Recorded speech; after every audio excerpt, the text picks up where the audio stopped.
All righty. Well, sir, we are getting closer and closer to March 4th, the beginning of the 50 years of metal, the next round of the tour here at Peoria for the Civic Center coming up. And I just want to start off by asking, because, this will be, I believe, the first, if I'm not mistaken, the first tour date or the first show you will have played since Richie's heart issue back at Louder Than Life, right? That's right. Yeah. Yeah. I don't know why it just fell that way. We had to reschedule, obviously, the 2/3 of the tour. And yeah, we've been getting ready to get back on the road now. Richie's made a famous recovery. He really has. Touch and go for a while there. Very, very, very scary for everyone involved, not least his family. But he's made a great recovery, He's sitting at home bored now, He just wants to get back out there. Absolutely. I was going to ask, obviously he's healthy enough to get back on the road. How is he doing otherwise? Yeah, he's doing fine. Everything's been put back together.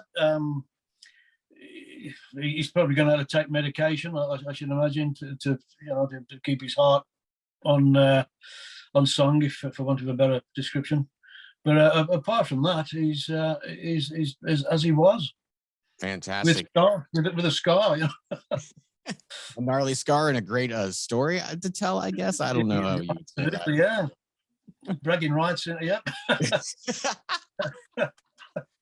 Well, with this show, you've been out doing this whole 50 years thing for just a bit of time, but what can we expect as far as the set list when you take the stage for this first date coming back?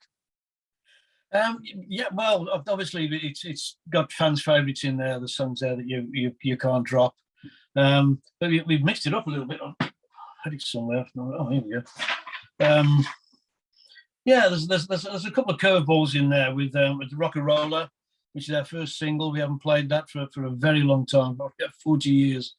We beefed that up and put that one in. Invader, that we haven't played for a long time. I don't think we've ever played Invader on stage before. And brought another couple back, Touch of Evil, Blood Red Skies, a couple of nice production pieces there,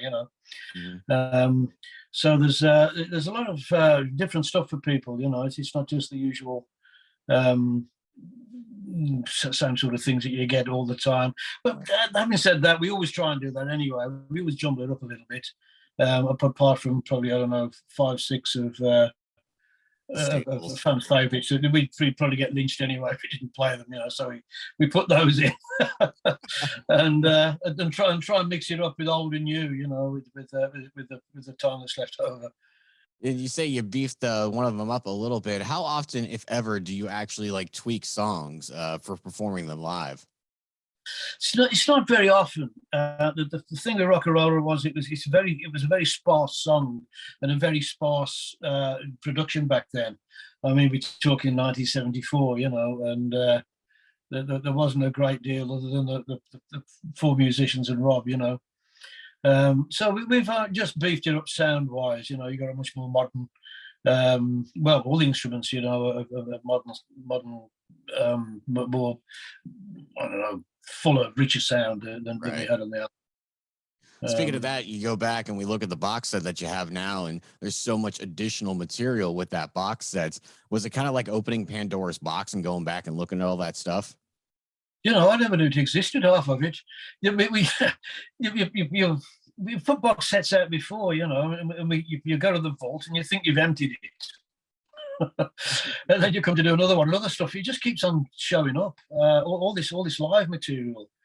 It's been lying at the back of somebody's cupboard somewhere, They say, put me that. And we just told Sony basically to throw everything at it, basically. So I think the cupboard is probably bare now. I think seriously bare. And everything that we have, some of the things that we thought we hadn't got as well is all in that box set, Some stuff that I haven't listened to yet. I haven't plucked up courage yet. Some of the stuff you're like, you know what? Better left for me never to hear it ever again. Yeah. Is there anything that maybe you wish, or not even wish maybe, but you think and you hear it now, you're like, maybe we could have done something different in the studio with this song? Like maybe you want to go back and if you had the chance. Well, the earlier ones, yes. You have you got a time span. especially the first few albums. I mean, we had a very small budget.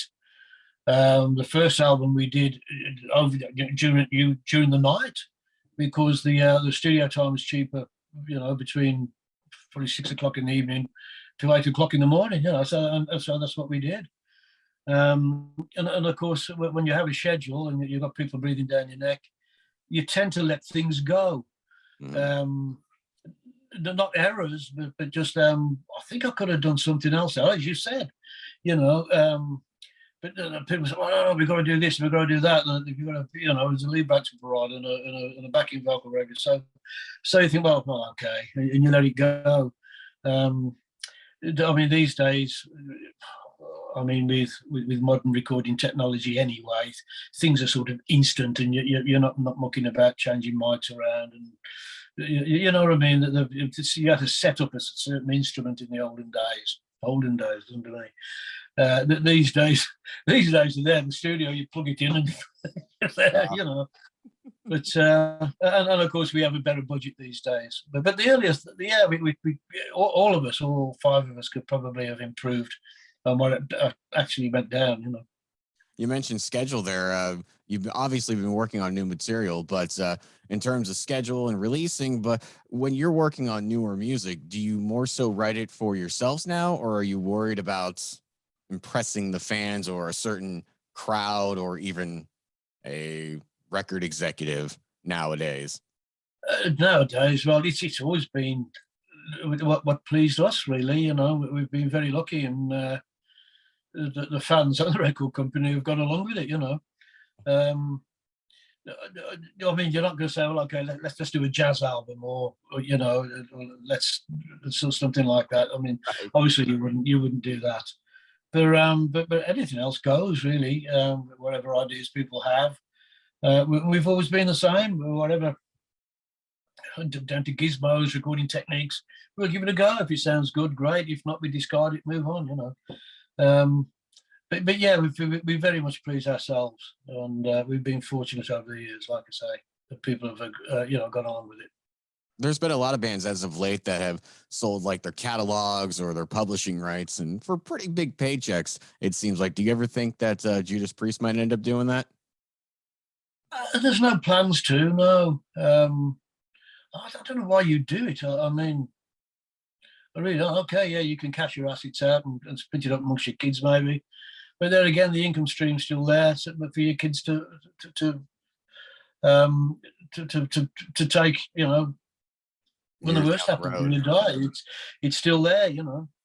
So there again, money in your pocket is better than money somewhere else, I suppose. So yeah, why not? It's something we haven't thought about. Really, who knows? This past Sunday in the Super Bowl, the Breaking the Law cover was featured in that Liquid Death water commercial, and it was a cover. There was a cover of it. It was a. I know a lot of fans cringed at it because it wasn't the original. Is there like a line for the band in terms of, we cut off here when it comes to licensing our material in our songs? Yeah, we generally have a say. The thing is, I mean, Sony have the copyrights to most of this stuff anyway through CBS, right the way back to 1976, I think, when we signed with CBS. And we've had a great relationship over the years, and we still do. And I don't think they'd do anything that would, sort of damage the brand, if you know what I mean. I mean, at the end of the day, they're damaging themselves as well, if they do anything stupid with it. And they bear all of that in mind, I'm sure, when things like this come up. I didn't see it, though. Was it bad? No disrespect to the musicians who probably took part in it, but it was not good. Oh, really? Oh. In that case, let's hope we got paid. Yeah, you got paid, that's for sure. But like what you said about some of that extra material in the vault, you're like, I can't bring myself to watch it. Pass it. Yeah. I mean, these days, you go out on stage, first thing everybody does is hold the phone up. And there you go. And every aspect of every show is recorded these days, so there's all kinds of material out there that we don't know anything about at the moment. So yeah, I suppose we could just ask for donations from the next box set in another 50 years. So anybody got any material we can use? There you go. 50 cents a song, you know. Right. You just recently got the nomination for the Rock and Roll Hall of Fame. I believe this is your third time being nominated. Is it still a big deal to the band getting the nom, or is it kind of is what it is now until you actually get the induction? It is really. Listen, these things come along, and it's always nice, you know, that you're being recognised by your peers. Really, you know, that's what it is, and it's always a nice feeling when that happens. But the most important people of all, of course, are the fans, without whom nobody'd be anywhere anyway. So as long as we're keeping the fans happy, I think that's the most important thing. If we do get inducted, great. You know, I'll go along with that, and I'll feel proud with the honour. You know, but if it doesn't happen, I mean, in the nicest possible way, I won't be losing any sleep. No doubt. And speaking of keeping the fans happy, March 4th, Peoria Civic Center, the beginning of this leg of the tour for the 50 years of metal. I appreciate the time so much, and thank you for coming on and talking with me about everything concerning the band. Yeah, Wes, it's been a pleasure, mate. Anytime, and come backstage for a drink if you're there. Absolutely.